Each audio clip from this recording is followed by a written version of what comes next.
नमस्कार मेरे प्यारे बच्चों, स्वागत है आप सभी का हमारे एन के सर विद्यापीठ यूट्यूब चैनल पर। तो बच्चों आज हम पढ़ने वाले हैं पुष्पीय पादपों में लैंगिक जनन। तो देखिए दोस्तों, क्लास 12 बायोलॉजी चैप्टर नंबर 1 2025-24 के लिए दोस्तों ये हमारा टॉपिक है दोस्तों। ओके, चलिए तो देखते हैं दोस्तों, हमारा हेडिंग है पार्ट 1 की पुष्पीय पादपों में लैंगिक जनन। दोस्तों जैसा कि दोस्तों आप समझ रहे होंगे कि जनन से क्या होता है दोस्तों। तो देखिए दोस्तों, जनन के द्वारा दोस्तों क्या होता है, मानव, पेड़ पौधे या जीव जंतु दोस्तों क्या करते हैं, अपने ही समान क्या करते हैं, संतति उत्पन्न करते हैं, जिससे उनकी समष्टि में यानी कि दोस्तों पृथ्वी पर उनकी जनसंख्या या उनका वंश बना रहता है दोस्तों। तो चलिए आज हमारा टॉपिक है पुष्पों में जनन दोस्तों। ओके, चलो देखिए सबसे पहले हम पढ़ते हैं दोस्तों पुष्पीय पादपों में लैंगिक जनन में कि पादप किस किस प्रकार के होते हैं। तो देखिए दोस्तों, दो प्रकार के पादप पाए जाते हैं हमारे। नंबर 1 तो होता है दोस्तों क्रिप्टोगैमी प्लांट्स, यानी दोस्तों क्रिप्टोगैमी वाले वर्ग में। तो देखिए दोस्तों, ये वे पौधे होते हैं जिनमें दोस्तों क्या होता है, पुष्प नहीं आते हैं। तो इतना समझ में आ गया होगा दोस्तों कि पौधे दो प्रकार के होते हैं, जिनमें पुष्प आते हैं और जिनमें पुष्प नहीं आते हैं दोस्तों। तो देखिए दोस्तों, ये जो हमारा क्रिप्टोगैमी है इसमें पुष्प नहीं आते हैं। ओके बच्चों, कि इस वाले वा में यानी इस वर्ग में दोस्तों क्या नहीं आएंगे, पुष्प नहीं आएंगे। तो पुष्प रहित वाले पौधे दोस्तों। ओके, यानी कि क्रिप्टोगैमी वर्ग में क्या नहीं आते हैं दोस्तों, पुष्प नहीं आते हैं। परंतु दोस्तों इसके 3 समूहों में विभाजित करते हैं, किसको, क्रिप्टोगैमी को। तो देखिए दोस्तों, इसको नंबर 1 वर्ग में बांटा जाता है थैलोफाइटा, थैलोफाइटा दोस्तों। ओके, और नंबर 2 होता है इसका ब्रायोफाइटा, और दोस्तों नंबर 3 होता है इसका टेरिडोफाइटा। अब देखिए दोस्तों कि भाई इस क्रिप्टोगैमी को हमने 3 भागों में बांट दिया है दोस्तों, थैलोफाइटा समूह और ब्रायोफाइटा समूह और टेरिडोफाइटा समूह दोस्तों। अब बात आती है दोस्तों कि इन तीनों समूहों में कौन कौन से प्रकार के पौधे होते हैं। तो देखिए दोस्तों, जो ये हमारा थैलोफाइटा समूह है इसमें दोस्तों केवल हमारे शैवाल पाए जाते हैं, जिसको हम लाइकेन बोलते हैं। क्या पाए जाते हैं दोस्तों, शैवाल, जो कि हमारे किस में पाए जाते हैं दोस्तों, पानी के अंदर पाए जाते हैं शैवाल। जैसे कि आप काई होती है, जिसको हम काई होती है दोस्तों, उन्हीं को हम क्या बोलते हैं, शैवाल। अब देखिए दोस्तों, जो ये ब्रायोफाइटा होते हैं इसको दोस्तों क्या कहते हैं, इसके पौधे दोस्तों जल व स्थल, इसलिए इनको दोस्तों उभयचर वाले पौधे कहते हैं। और जो ये टेरिडोफाइटा समूह होता है दोस्तों, इसमें संवहन ऊतक आते हैं दोस्तों। कौन से आते हैं दोस्तों, इसमें संवहन ऊतक आते हैं। और आप सभी को दोस्तों कक्षा 8 से बताया जा रहा है कि संवहन ऊतक किसे कहते हैं। तो देखिए दोस्तों, संवहन ऊतक हमारे होते हैं दोस्तों फ्लोएम व जाइलम दोस्तों। और ये तो आपको पता होता है दोस्तों कि पौधों में फ्लोएम किस स्थान पर पाया जाता है व जाइलम किस स्थान पर पाया जाता है।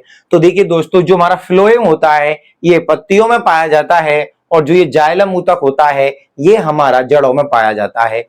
अब बात आती है दोस्तों, इसको याद किस प्रकार से रखेंगे हम, सर कंफ्यूज तो हो सकते हैं ना। तो देखिए दोस्तों, इसको कंफ्यूज होने की आपकी जरूरत नहीं है, क्योंकि दोस्तों जा से जड़ बनती हैं दोस्तों, तो आप समझ सकते हैं कि जो जाइलम ऊतक है ये हमारा जड़ों में पाया जाता है दोस्तों, और जो फिलोएम है आधा फाफल है, तो यानी कि पापेतन जैसा है दोस्तों, तो हम कह सकते हैं कि ये पत्तियों में पाया जाता है। अब देखिए दोस्तों, नंबर 2 समूह पादप हमारे होते हैं, एक तो क्रिप्टोगेमी वाले पादप हो गए, और एक नंबर 2 होता है दोस्तों हमारा फोनेरोगेमी दोस्तों। ओके, फोनेरोगेमी वाले पौधे। तो देखिए दोस्तों, इसमें क्या होगा, देखिए इसमें तो पुष्प रहित वाले पौधे होते हैं, यानी कि इसमें तो पुष्प नहीं आते हैं, तो इसमें क्या होगा दोस्तों, पुष्प आएंगे। तो हम लिख सकते हैं दोस्तों कि पुष्प वाले पौधे दोस्तों। बताओ कोई परेशानी है क्या आपको यहां तक? नहीं। चलो अब देखिए दोस्तों, इसको भी दो भागों में बांटा जाता है दोस्तों। एक होता है दोस्तों अनावृत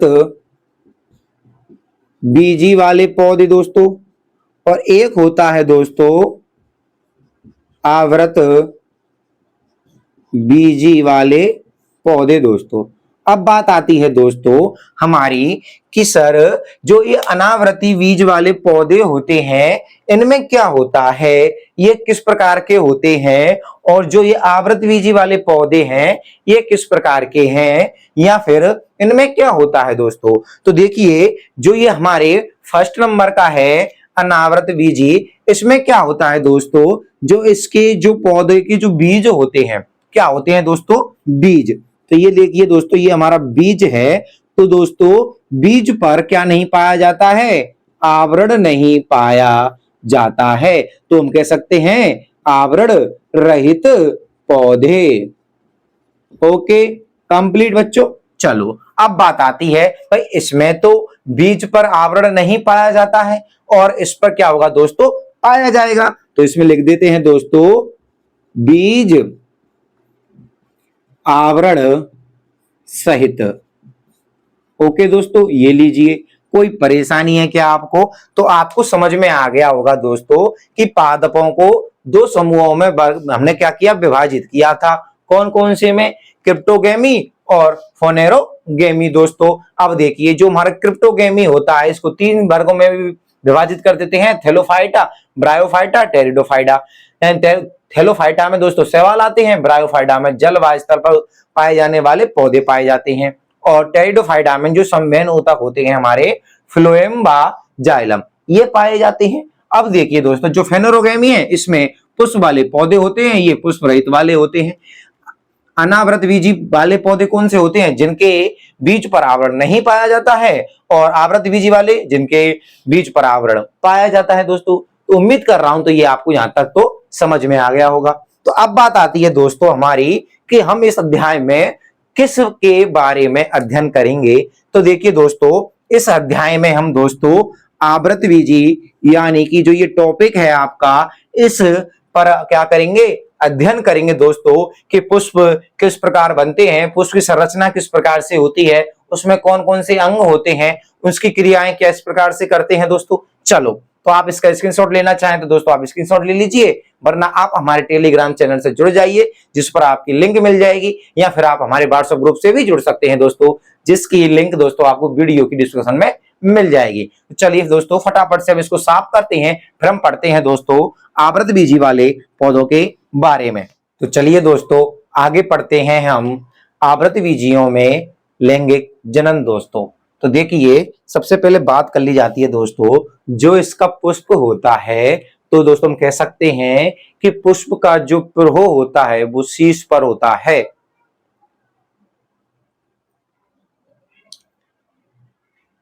तो चलिए दोस्तों अब हम पढ़ते हैं आवृत बीजियों में जो पुष्प आते हैं उनमें लैंगिक जनन किस प्रकार से होता है। देखिए दोस्तों पुष्प एक रूपांतरण प्रोह होता है दोस्तों। क्या होता है दोस्तों, पुष्प एक रूपांतरण प्रोह है, जिस पर क्या होता है दोस्तों, लैंगिक अंगों या जननांगों का निर्माण होता है, जिसके द्वारा दोस्तों पुष्प लैंगिक जनन का कार्य करते हैं दोस्तों।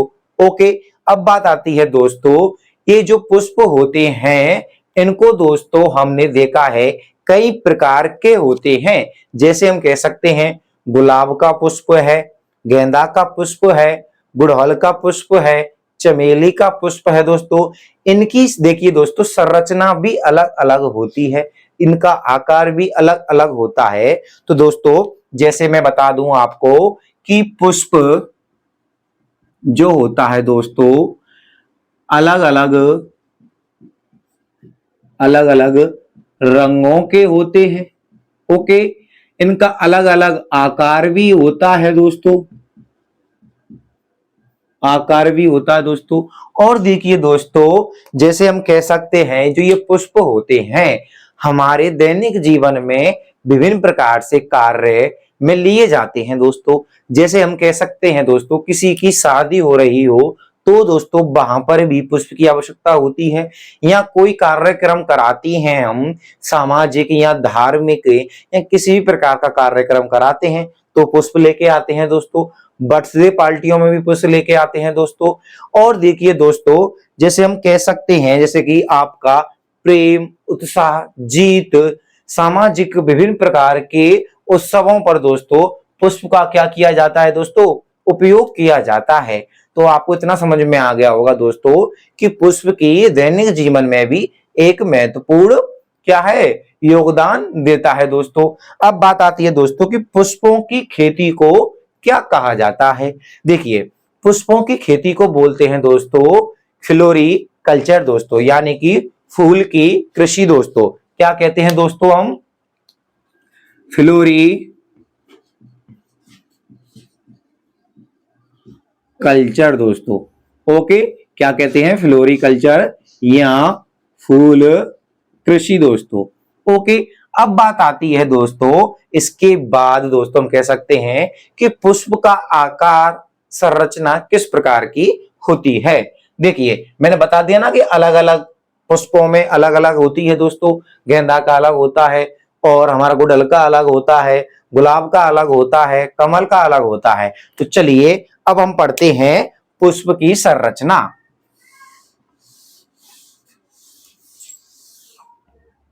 देखिए दोस्तों सबसे पहले बात है हम पुष्प के भाग, पुष्प के भाग दोस्तों। तो देखिए दोस्तों इधर मैं आपका चित्र बनाता हूं जिससे आपको समझ में आएगा। तो देखिए ये हमारा हो जाता है पुष्पासन दोस्तों।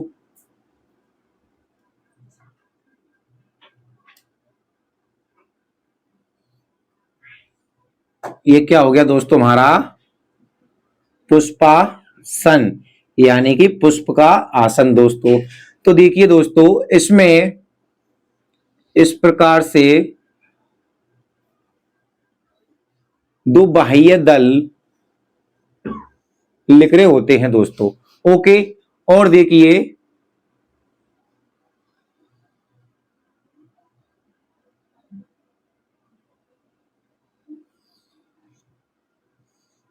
देखो ये तो होता है दोस्तों हमारा स्त्री केसर,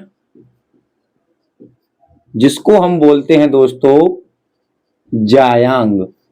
ओके, ये मादा वाला हिस्सा होता है दोस्तों। ओके, क्योंकि पुष्प हमारा द्विलिंगी भी होते हैं और एक लिंगी भी होते हैं। और देखिए दोस्तों इस प्रकार से जो संरचना होती है इसमें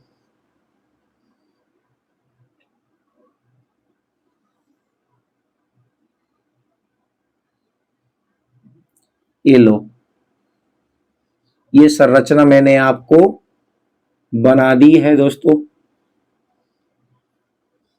तो दोस्तों इनको बोलते हैं हम पुमंग दोस्तों। क्या बोलते हैं, पुमंग। और देखिए दोस्तों एक चीज और होती है इनका बाह्य दल, जिसको बाह्य दल तो ये हो गए दोस्तों। अब आती है इसका दलपुंज दोस्तों।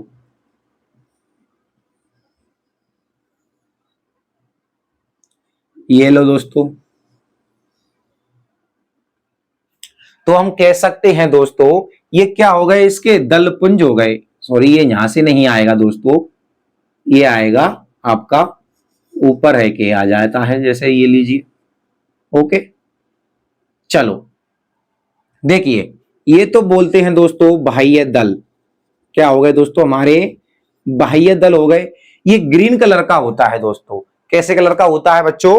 ये हमारा पुष्पासन के बगल में जो होते हैं, जो ग्रीन कलर पंखुड़ियां दिखती हैं आपको दोस्तों, जो डंठल होता है, डंठल के नीचे दोस्तों जो ये पुष्प होते हैं, ये जो पत्तियां होती हैं ये कैसी होती है हमारी? ग्रीन कलर की। ओके, तो ये क्या है? हमारे बाह्य दल होते हैं। और देखिए दोस्तों, जैसे हमारा गुलाब का पुष्प होता है रेड कलर का, तो देखिए दोस्तों आपके ये क्या है? ये दल पुंज है हमारा। ये क्या है दोस्तों? दल पुंज है। क्योंकि दोस्तों एक से अधिक पंखुड़ियां पाई जाती हैं, तो ये क्या हो जाता है? हमारा दल पुंज। अब बात आती है बच्चों कि इसके अंदर क्या क्या होते हैं। ये हमारी क्या होती है दोस्तों? अंडप होता है, अंडप। ओके, तो अंडप के अंदर अंडाशय होता है दोस्तों। ओके, ये वर्तिकाग्र होती है और ये वर्तिका होती है दोस्तों। ओके, ये होता है दोस्तों हमारा पुंकेसर, पुमंग, पुमंग दोस्तों। ओके, और ये क्या है? हमारा जायांग है। तो पुमंग हो गया और जायांग हो गया। तो देखिए दोस्तों ये हो जाती है इसकी संरचना। तो इसके कितने भाग हो जाते हैं दोस्तों? 4। देखिए 1, 2, 3 और 1, 4। तो 4 भागों में इसको बांट दिया है। अब बात आती है दोस्तों नर जन्नांग,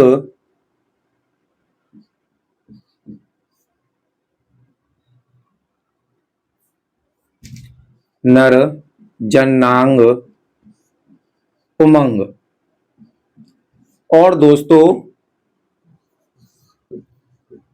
मादा जन्नांग जायांग दोस्तों।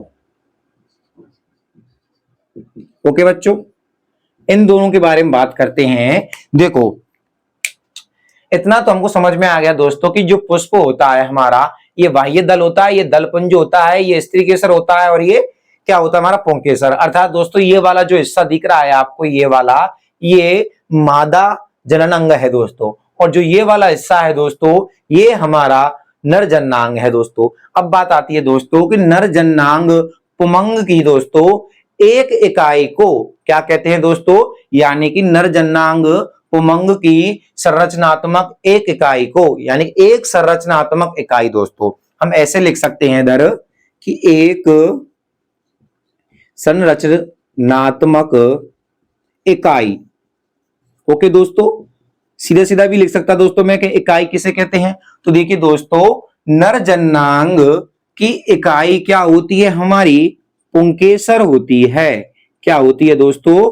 पुंकेसर। इसी प्रकार से दोस्तों जो मादा की एक संरचनात्मक इकाई होती है वह होती है दोस्तों स्त्री केसर।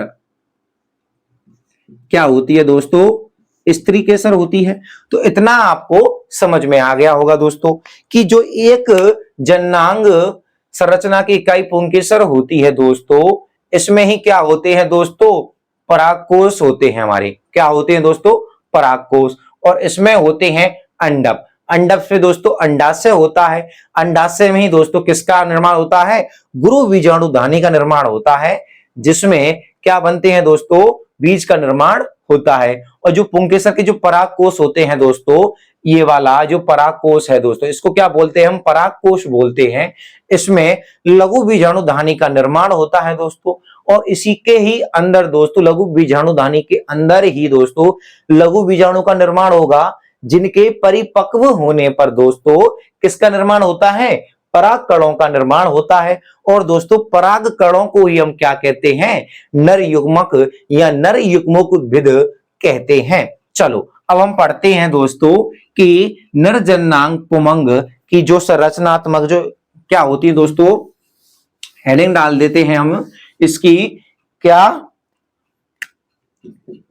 निषेचन पूर्व संरचनाएं दोस्तों।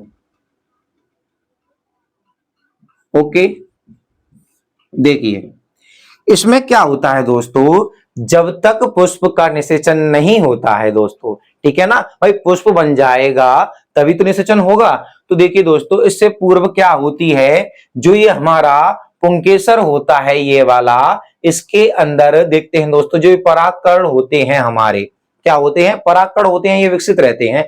तो देखिए दोस्तों निषेचन पूर्व की जो संरचना हम कह सकते हैं दोस्तों कि पुष्प के आने से पहले ही दोस्तों, भाई किसी पौधे में पुष्प आ रहा है तो उसके आने से पहले ही दोस्तों हम कह सकते हैं कि हमको पता चल जाता है कि पुष्प आने वाले हैं। क्योंकि दोस्तों आपने देखा होगा पुष्प आने से पहले उसमें जो डंटियां होती हैं, कुंडीनुमा संरचना होती है दोस्तों, उसको ही क्या कहते हैं हम दोस्तों, उससे ही पता चल जाता है कि पुष्प इसमें आने वाला है दोस्तों, जिससे कि इसमें कई प्रकार के संरचनात्मक व हार्मोनल परिवर्तन हमको दिखाई देने लग जाते हैं दोस्तों। क्या दिखाई देते हैं दोस्तों, भाई इसमें संरचनात्मक और हार्मोनल परिवर्तन हमको दिखाई देने लग जाते हैं दोस्तों। ओके, अब देखते हैं दोस्तों कि हम हेडिंग डाल के समझते हैं कि पुंकेसर किसे कहते हैं दोस्तों, और बीजाणुधानी, ओके, और दोस्तों परागकण। तो देखिए दोस्तों आज हम केवल पुंकेसर के बारे में पढ़ेंगे, फिर अगले दिन दोस्तों बीजाणुधानी के बारे में, और फिर हम परागकण के बारे में पढ़ेंगे दोस्तों। तो चलिए हमारी हेडिंग जो होती है वो ये हो जाती है कि पुंकेसर। अब देखिए दोस्तों ये जो ये पुंकेसर होता है हमारा, आपको चित्र में दिखाई दे रहा है, ये क्या है दोस्तों, हमारा पुमंग यानी कि पुंकेसर है। ओके, तो आपको इसके दो सिरे दिखाई दे रहे हैं, एक सिरा तो दोस्तों ये है और एक सिरा दोस्तों इसका ये होता है यहां पर।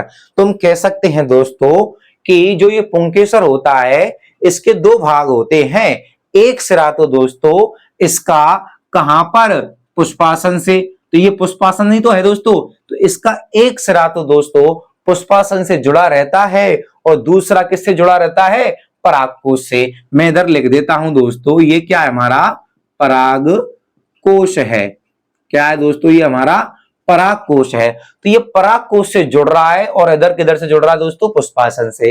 और देखिए दोस्तों इसका जो ये हिस्सा होता है, ओके दोस्तों, इसको बोलते हैं पुतंतु। क्या बोलते हैं दोस्तों, पुतंतु। ओके, एक तो परागकोश एक पुतंतु। पुतंतु का दोस्तों देखिए एक सिरा परागकोश से और एक सिरा हमारा किससे जुड़ा हुआ है, किससे, पुष्पासन से। तो ये हो जाती है दोस्तों इसकी संरचना। अब बात आती है दोस्तों हमारे पराग कोश, जिसको इंग्लिश में बोलते हैं दोस्तों एंथर। देखिए पुंके